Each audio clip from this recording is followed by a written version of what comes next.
Malacanang na bahagi ho ng demolition job laban kay Pangulong Rodrigo Duterte ang paglutang ho ni SPO3 Arthur Las Cañas.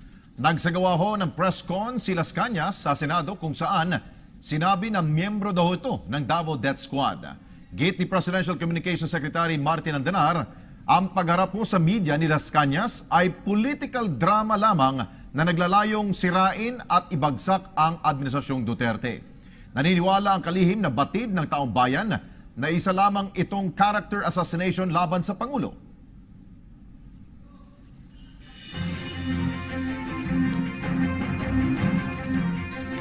Samantala,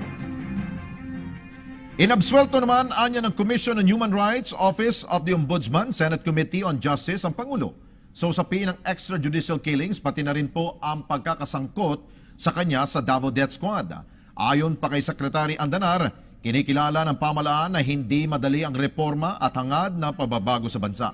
Magkagayon man, hindi anya magpapaapekto ang pamahalaan sa mga ganitong uri ng destabilisasyon at sa halip ay mas nakatuon ang pagpapaabot ng tulong at maayos sa serbisyo sa mga Pilipino at hindi lamang sa interes lamang ng iilan.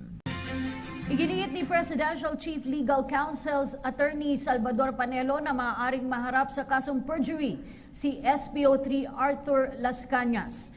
Ayon kay Panelo, ito ay dahil binago niya ang kanyang testimonya sa pagdinig ng Senado na kumukontra kay Davao Death Squad whistleblower Edgar Matubato.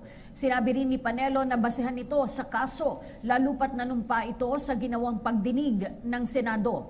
Magkagayunman, ipinaubaya na ng Palasyo sa Department of Justice ang posibleng kaso laban kay Las Cañas dahil sa umano'y pagsisinungaling nito sa mataas na kapulungan ng Kongreso.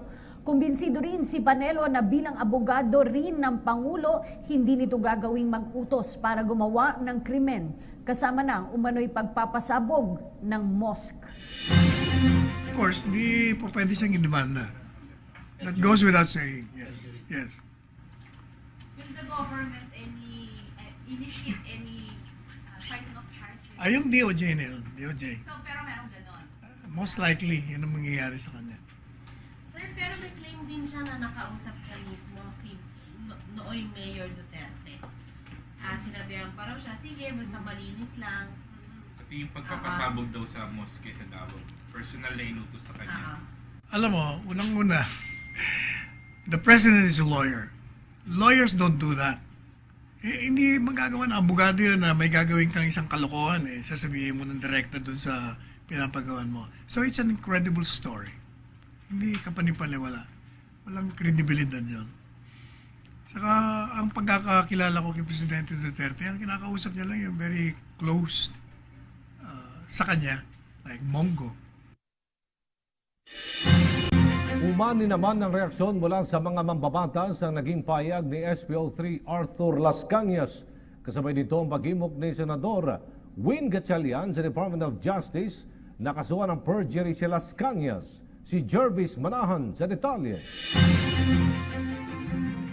Hindi raw pwedeng ipa-impeach ang isang Pangulo base sa mga nagawa niya bago siya maupo sa pwesto. Yan ang paniwala ni Angkla Party List Congressman Jess Manalo. Impeach someone for an offense that is not related to his office. Sir, you can't. You cannot. Sinabi niya ito matapos ang isang press conference ni SPO3 Arthur Las Cañas sa Senado na pinatotohanan ang mga sinabi ng hitman na si Edgar Matubato tungkol sa Davao Death Squad. Dumalo si Las Cañas sa mga pagdinig ng Senado noon kaugnay ng umano'y Davao Death Squad. Nauna niyang sinabi na hindi ito totoo pero binawi niya ang kanyang mga sinabi noon. Kung si Congressman Ray Umali daw ang tatanungin, questionable kung bakit ngayon lang ulit lumantad si Las Cañas. Gayong tapos na ang investigasyon ng Senado rito. Bakit ngayon lang nagsasalita kung sakali mang may gusto siyang sabihin? To my recollection, parang inimbitahan siya doon. Nung mga hearings na yun, nagpunta siya, di ba? Pero hindi naman siya nagsalita, wala naman siyang sinabi. Git naman ni Abang Lincoln Party List Congressman Joseph Stephen Paduano, dapat napatunayan sa korte ang mga sinasabi ni Las Cañas. I think it's all an allegation and they should prove it in the court, proper court. No? Dapat i-prove nila yun sa court. Pero may immunity from suit ang Pangulo kaya hindi siya basta-basta pwedeng kasuhan. pwede raw mag-file ng impeachment complaint si Las Cañas sa Kongreso. Pero malabo raw itong magtagumpay, lalo na't karamihan ng mga mambabatas ay mga kaalyado rin ng Pangulo. At this point in time, parang sa akin, wishful thinking lahat yung thinking about impeaching a president. Never happened. Para naman kay Akbayan Party List Congressman Tom Villarin, hindi dapat basta-basta baliwalain ang mga sinabi ni SPO3 Las Cañas at dapat dinggin sa tamang lugar. Hinimok naman ni Senator Sherwin Gatchalian ang Department of Justice. Nakasuhan ng perjury si Las Cañas matapos niya umanong magsinungaling sa mga naunang pagdinig ng Senado. Para sa PTV News, Jervis Manahan. Kinumpirma ni SPO3 Arthur Las Cañas ang umano'y ginawang pagpatay ng Davao Death Squad sa isinagawang press conference kanina sa Senado. Mula sa Senado may report si Joyce Balancio live. Yes, Joyce. Magandang tanghali sa iyo, Flor. Humarap nga sa isang press conference dito sa Senado si SPO3 Arthur Las Cañas kung saan nagsagawa sa floor ng public confession patungkol sa manay pagiging miyembro niya ng DDS o Davao Death Squad, pati na rin ang mga ginawang pagpatayan niya ng grupo noon sa Davao City.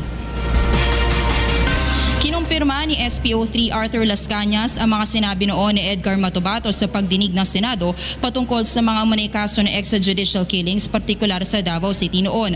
Ayon sa kanya, totoo ang DDS o ang Davao Death Squad at si President Rodrigo Duterte na mayor pa noon ng Davao City ang nag-uutos sa kanila para pumatay ng mga target.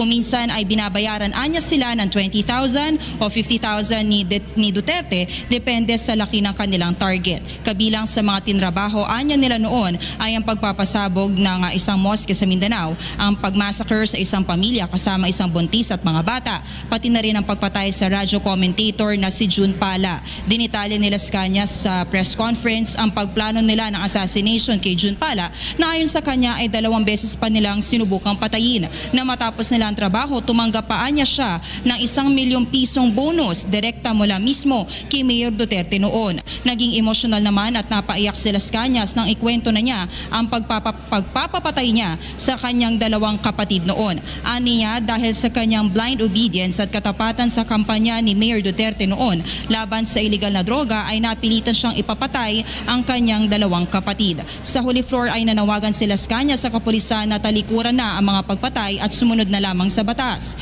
Alam niyang delikado anya ang kanyang ginawang public confession at maaaring ipapatay dahil sa kanyang mga ibinunyag. Sa kabila nito, kontento anya siya na tinupad niya ang kanyang pangako sa Diyos na humarap sa publiko at isawalat ang kanyang mga nalalaman. Floor, ang grupong Free Legal Assistance Group of FLAG yung mismo nagbigay ng assistance kay Las Cañas sa kanyang pagharap nga dito sa kanyang public confession sa Senado. At ayon sa grupong FLAG ay kusang loob at hindi naman napilitan si Las Cañas na gawin ito. At ayon din sa kanila, meron nang ginawa o in-issue na sworn affidavit si Las Cañas at handa siyang tumistigo laban kay Pangulong Rodrigo Duterte sa tamang forum. Kung maalala natin, Floor, yung naging press conference kanina ng FLAG ay sa pamumuno yan ni Attorney Jose Marie Jocno na alam natin na kilalang lead legal counsel ni Senator Laila de Lima. Kinumpirma niya or kinlaro niya kanina sa naging press conference, Floor, na ito'y walang kinalaman. Yung pagbibigay niya ng assistance kay Las Cañas, walang kinalaman sa drug cases ni Senator Laila de Lima, pati na rin ang nagbabantang aresto sa Senadora. Floor? Joyce Balancio nagulat mula sa Senado.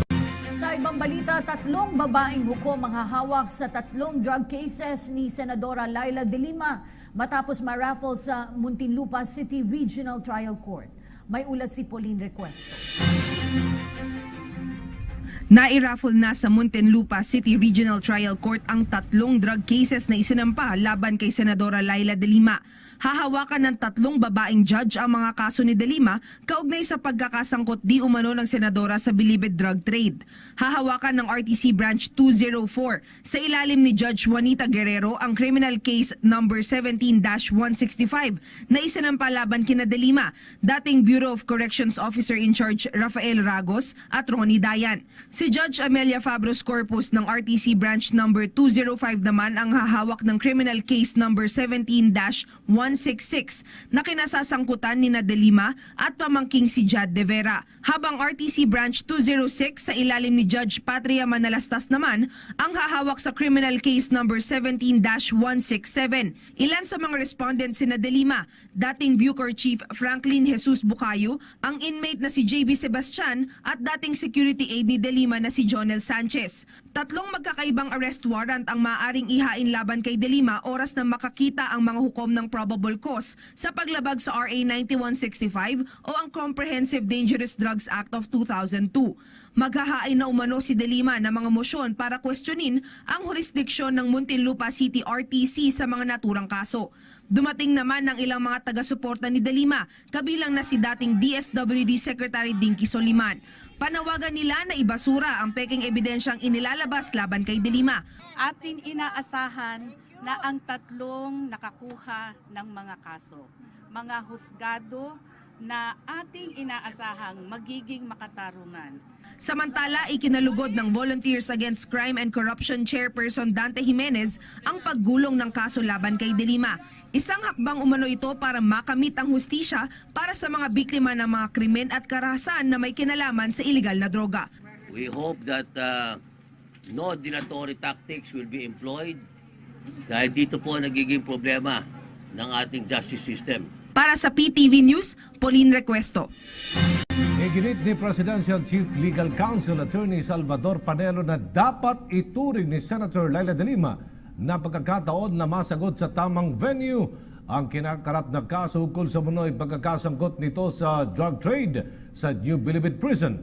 Ito sinabi ni Panelo sa payag ng kampo ng senador na dapat sa Office of the Ombudsman at hindi sa RTC isinampa ang kaso. Paliwanag ng kalihim na tila nakalimutan ng senadora ang Republic Act No. 9165 o ang Comprehensive Dangerous Drugs Act of 2002 na ang RTC ang may poder sa lahat ng kaso na may kinalaman sa iligal na droga.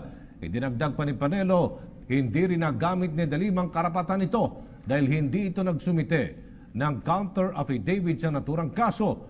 Kasunod nito, tiwala si Panelo na malakas ang ebidensya laban kay De Lima. But apparently, they have forgotten to see the Republic Act 9165. Specifically, it says there that all drug cases must be filed in the regional trial court. Moreover, meron circular ng Supreme Court as early as last year na yung mga drug-related cases na file, kailangan ang jurisdiction sa RTC. Even if the accusation stated that she used her position. Yes. Yes, kasi nga may specific law. Tsaka even assuming na tama sila, jurisdictional yun eh. Ibig sabihin, kahit na tama sila, i-dismiss, i-refile lang yun. What is more important is, she has an opportunity to defend herself. Dapat kasi she should welcome it. Eh. But if I were the lawyer of De Lima, hindi nila ako i-imik kung walang jurisdiction. Once again, President Rodrigo Roa Duterte.